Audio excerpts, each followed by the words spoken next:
का सत्यनारायण भगवान के कथा भोकल रहलू उ कथा सुने के कारण का रहे जब महादेव जान गए कि रामा अवतार होखे के बाद अब त्रेता चढ़े वाला बा त्रेता में राम जी के अवतार हुई तो सोचले कि हमने के जानकारी लेवे के चाहे कि राम जी आई है तो कौन कौन लीला करी है। तब अपना औरत सती से कहले कि हे सती हमने के कुंभज बाबा के आश्रम में चले के आई जानल जब कि राम जी आई है त्रेता में तो कौन कौन लीला करी है। तो कुंभज बाबा के घर है आश्रम में। एक कुंभज बाबा कहाँ बड़े अपना कमिश्नरी में थाना दाऊदपुर कोहड़ा बाजार के पूरब एगो कुम्भना गांव बा यहाँ के कुंभज ऋषि रहले वही आश्रम में दोनों प्राणी गईले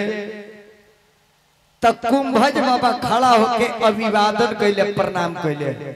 वही जी सती के बीमारी समाइल ब्यासी भोला बाबा मानत नहीं खी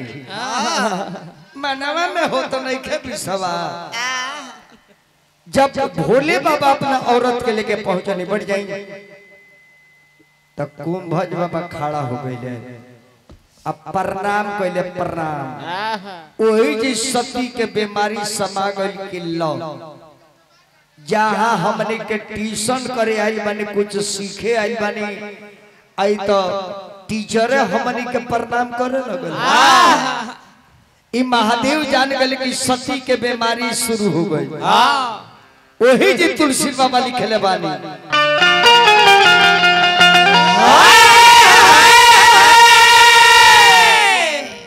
एक बार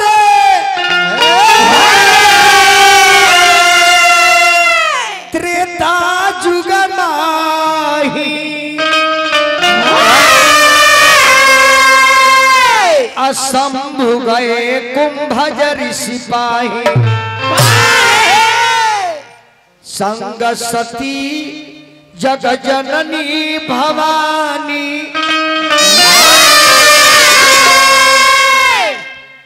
पूजे ऋषि अखिलेश्वर ज्ञानी। सती के बीमारी समा गई के तब प्रणाम करे लगल। महादेव आ माता जब पहुंचल तो बाबा कहने की बाबा आसन ग्रहण करे आदेश का बा तो हमने के जाने के आइल बानी कि राम जी के अवतार हुई तो कौन कौन लीला राम जी करेंगे वो लीला का हमने के वर्णन करेंगे। बाबा कहने के ध्यान लगा कर हुआ सब सुनी कि राम जी आई है तो का करी है।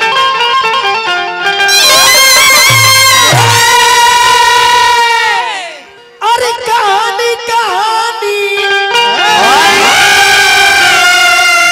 अरे कहानी कहानी कहानी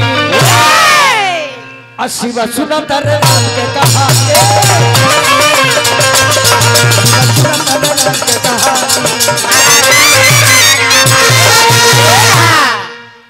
त्रेता युगा में रामचंद्र त्रेता युगा में रामचंद्र बबुआ राम के अवतार हुई त्रेता में। अरे सीता जी बनी हो अरे उनकर महारानी कहानी शिवा सुनत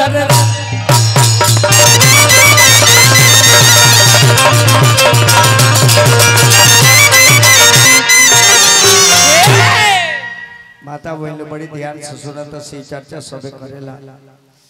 अब इतना दिन चाचा कथा सुनलो ना अब देखी किंग आई श्रोता बन के बैठलो कि कथा सुनते बालू तले राम चार भाई के अवतार हो जाता। कथा सुनते बालू तले विश्वामित्र जी राम लेके चल जाता रहे। कथा सुनते बालू तले ताड़ुका के वध कर देता रहे। कथा सुनते बालू वहां से चल दिल बालू जनकपुर खाती गंगा के उत्पत्ति के विषय में जानो लो हिला के उद्धार कर लो मिथिला में गई लो सीता से शादी हो गई सीता के लेके अयोध्या में आई लो तले ले बाबा दोनों प्राणी बैठले बाबा देखी श्रोता हो के तो ऐसा ना हां एही गनन महादेव अमर बानी ना कोनो कारण बानू हां अब जब कथा सुनते सुनते सुनते सुनते जब 4 गो बेटा 4 गो पतो राजा दशरथ सोचले कि अब राजपाट अपना बेटा लोग के दे के हम जंगल में चल जाए काहे कि हम राजपाट खाली कइले बनी लेकिन भगवान के भजन कइले नहीं की अब जौन हमार उम्र बचल बा कुछ भगवानों के नाम ले ली बेटा के जब राजगद्दी देवे जाता रे विरोध हो गई के कई विरोध कर देलक अब राम के वनवास ना राम के गद्दी ना मिलल लेकिन वनवास हो गई सीता के लेके चल गए वन में गईले रावण अपहरण कर लेलो आ तले लोग बैठले देखो तनी कितना लीला हो गई तले बैठल बलनो महादेव जान गए कि भगवान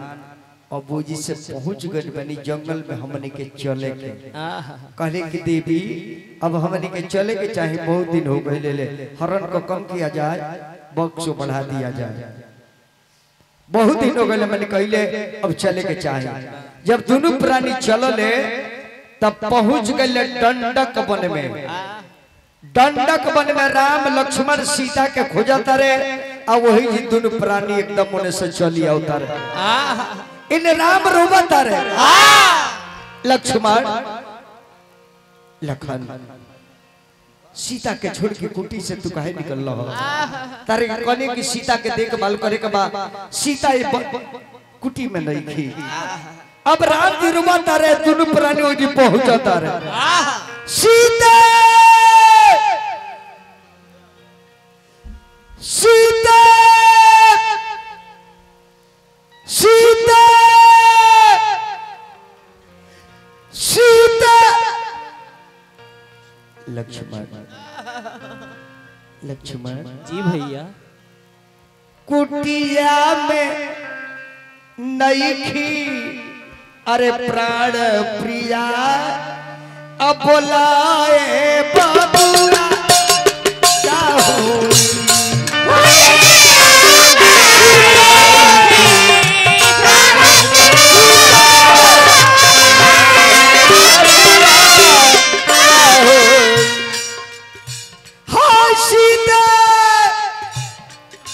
लक्ष्मण कुटिया में नहीं प्राण प्रिया बोलाए बाबूला का हो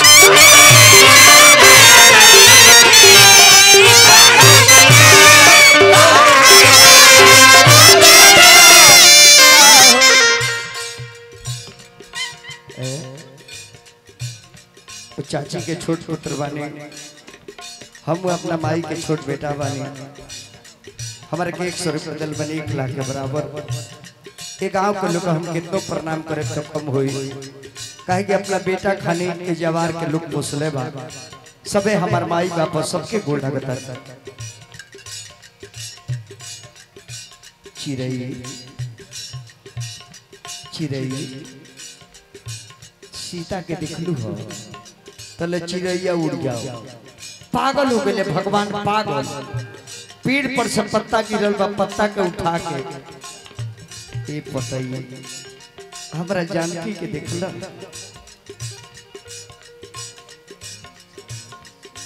राम पूछे उड़त चिड़ैया से बनावा के सुखला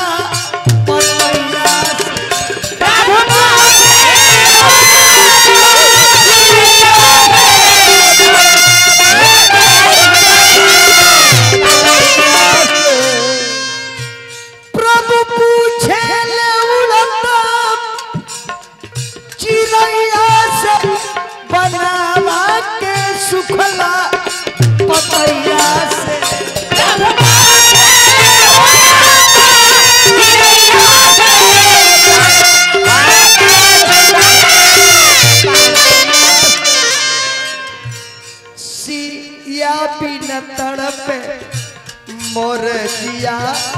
बोला है बबुआ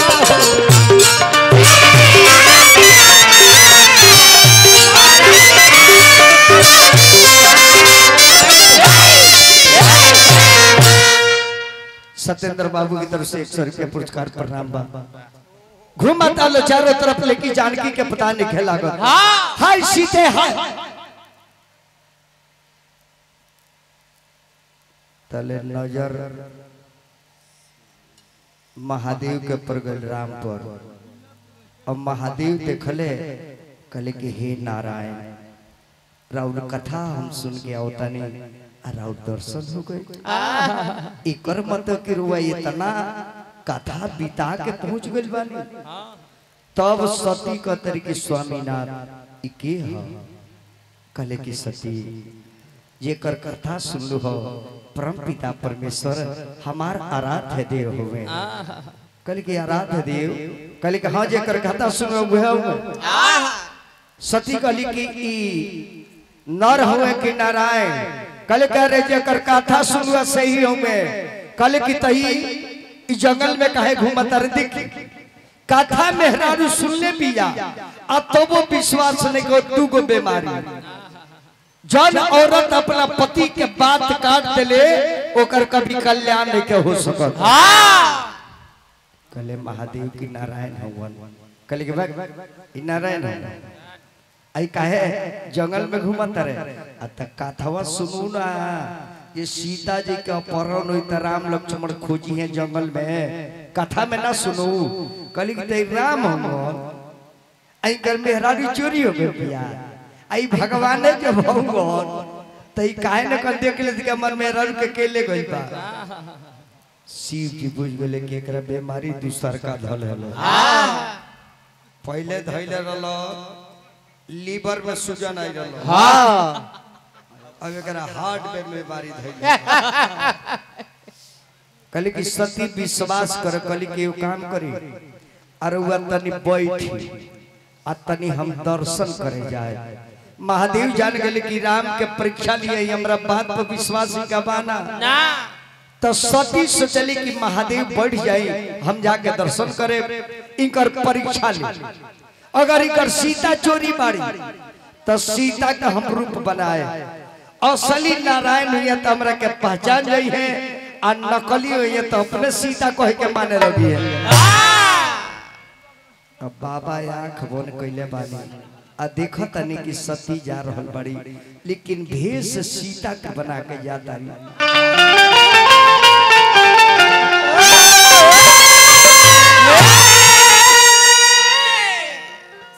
सीता जी के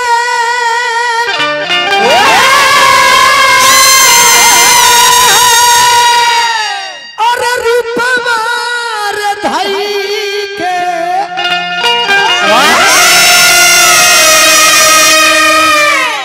राम के समानावा गई है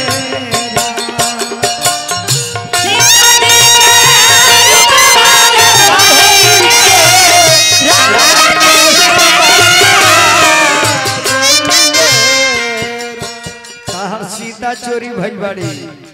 हम उहे रूप धरे तारे के चिन्ह जे चिन्ह तारे किना राम जी के करब जचानवा हरि जी के करब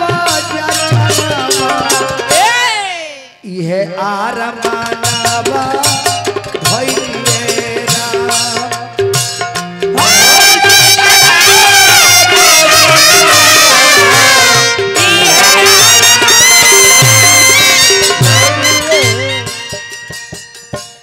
कथा गावल चाचा कौन लमहर चीज नहीं थे खाना बनावल बड़ चीज नहीं थे खाना के परोस के खियावल लमहर चीज काहे कि पेन्हला के मोल ना झमकावला के हो काजर कोइला के ना हम मटकावला के हो खइला के ना हम बचावला के हो हां जी आई 1 रुपया पुरस्कार हमरा चंद्रमा भाई दिल बानी अभिनंदन बा एक हो मेहरारू बाड़ी सो नमक रोटी देती है सन फोफी बना के लोग 5 को खा जाए। कहो मेरा दाल भात तरकारी 12 बज के सब छान दिल बिया और लीवरी को दिल बे बुझाते जे भैंस के सखारी है। गावे नबी जंगर बाबा गानवा ई है आरमानवा भइले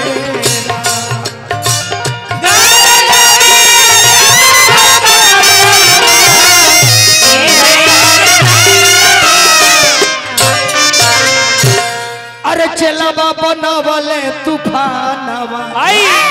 अरे चलवा बनवले तूफानवा त इहे आरमानवा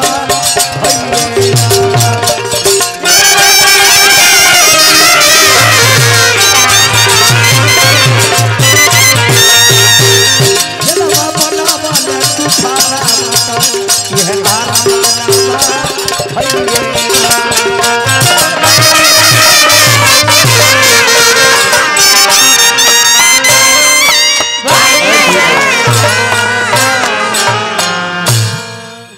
बड़ी सुंदर कलाकार लयदार हमारा अनिल भाई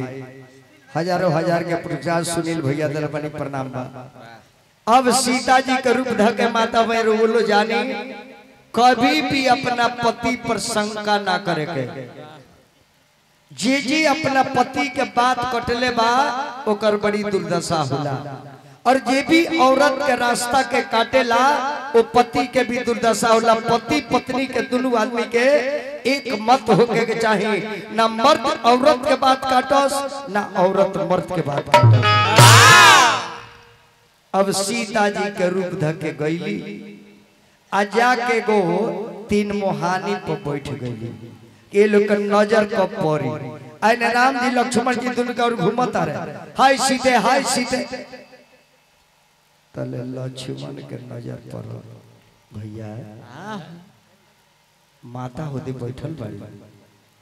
भगवान के निकल लक्ष्मण शांत रह कहले कि भैया उहे माई तो है सीते जी है जानकी है। अरे लक्ष्मण चुप रह आवे दे जब बढ़ली अगवा न तो भगवान कहने की तब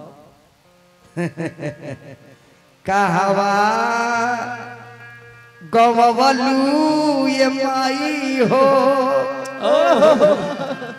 भोला ऐसन साजा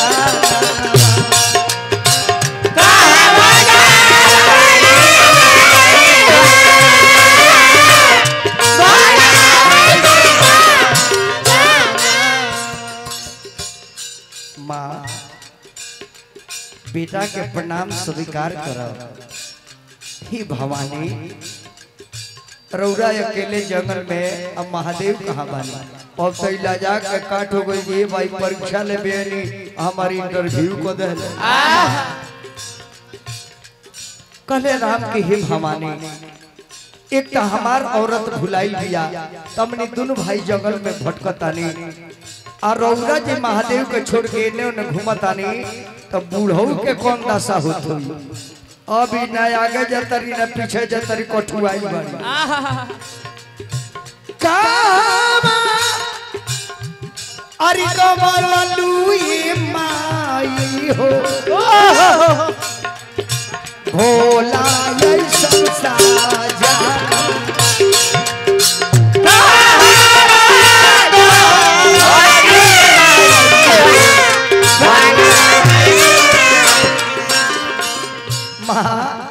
छोड़ी के सजन भाई माई हो घुमातारू हो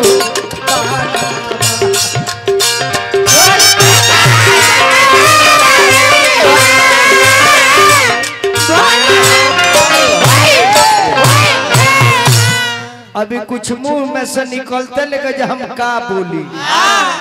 अरे लजा गोइली रे वो चाची के छोट बेटा और महतारी के दर्द उहे जाना था जेकर माई ये दुनिया में नहीं खे जाना भी बाबू के बाद माता पिता अगर जिंदा बा हम एक निवेदन कर भरपूर सेवा कली अब महतारी ना मिली, ओह उधर से पैदा होके के मौका ना मिली। बाप तो बहुत मिल गई है, लेकिन अब वो उधर से पैदा होके के मौका ना मिली। टोन दीना महाराज रो खाली हरों में बजाओ तक। एकान पैदल बने बाबू के शुभकामना, अभिनंदन, स्वागत। वाह। अरे लजा गईली रे, अरे लजा गईली सती पीछा ही बने, अरे लजाई गई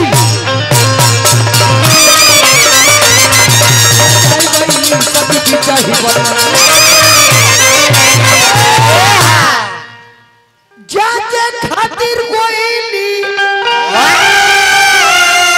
अरे चाचा गईली सती पीछा ही बने में, अरे लजाई गईली।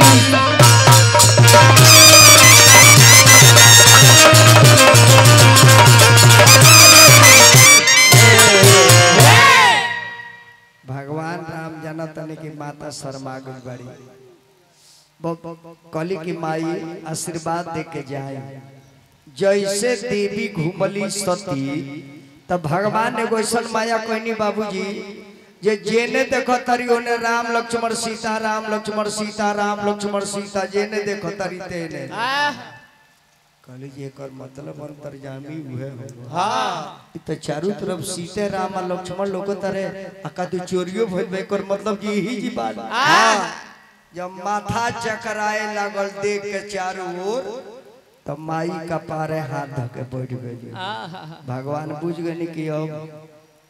हार्ट अटैक करी कर। तब भगवान जब माया घिचनी जब फ्रेश भइली तो उठ के चलली। अब महादेव सब देखतन जे कहा गई बड़ी का करतारी। जब महादेव के लगे अली भोलेनाथ कने की देवी का भइल हो, त देखी यू जे झूठ तीसर का गलती देखी कह तरीके का भइल गईनी। हाँ जेंगा रउआ दर्शन करनी हम दर्शन करके आ गई। चली घरे, घरे चली। भोलेनाथ कले की सती रोक जा, रोक जा सती रोक जा। अब वही जी बाबा हड़ताल पर बैठ जाता रहे।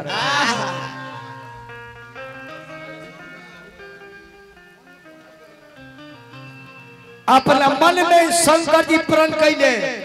ऐसे हर नारी से निवेदन करब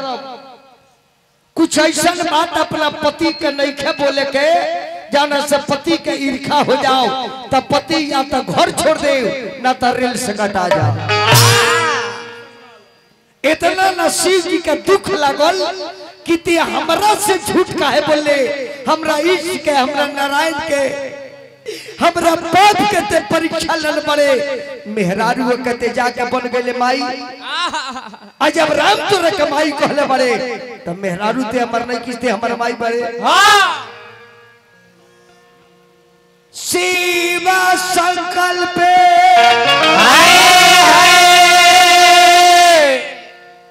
बतावत नहीं खन मने में क्रिया खाता रहे। शिव संकल्प की न मन माही, यहाँ तन भेद सतिया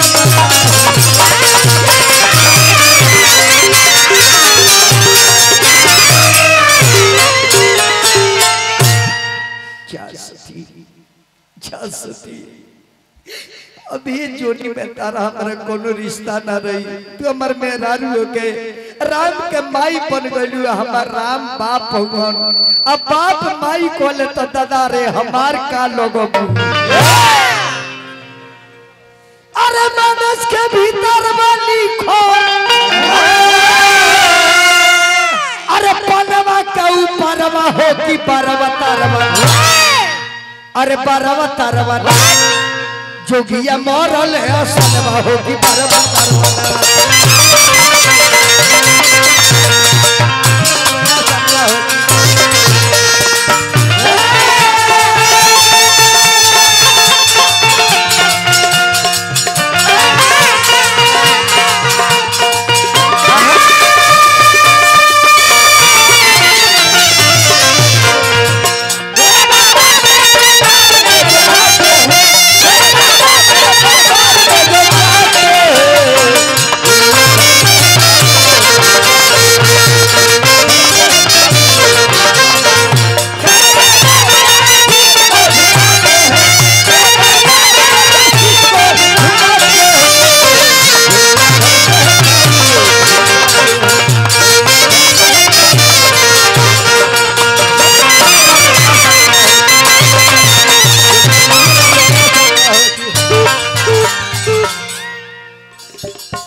जब बोला चाली बंद कर देता रहे, हड़ताल कर देता रहे।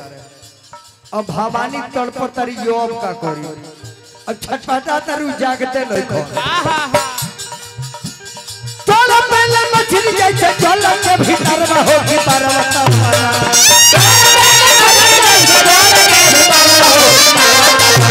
अरे चलो पहले मछली जैसे चलो के भीतर में हो की पर्वत मना।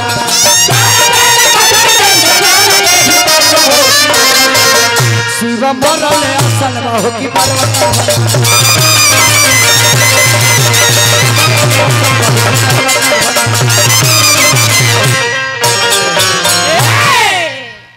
सतासी हजार वर्ष साढ़े भाई बोली जान 87,000 वर्ष तक बाबा समाधि लगा ले। और मेहरारू बगल में बैठ के इंतजार करता है कब जागी ले जो घर चलल जाला। और ऐसन इतना का सदमा भइल, इतना कष्ट भइल कि बाबा आंख खोले के नाम में नहीं खोले। जगत धैलस कहानी नो, जगत धैलस नो। अब रुआ के एगो चटनी सुनाए।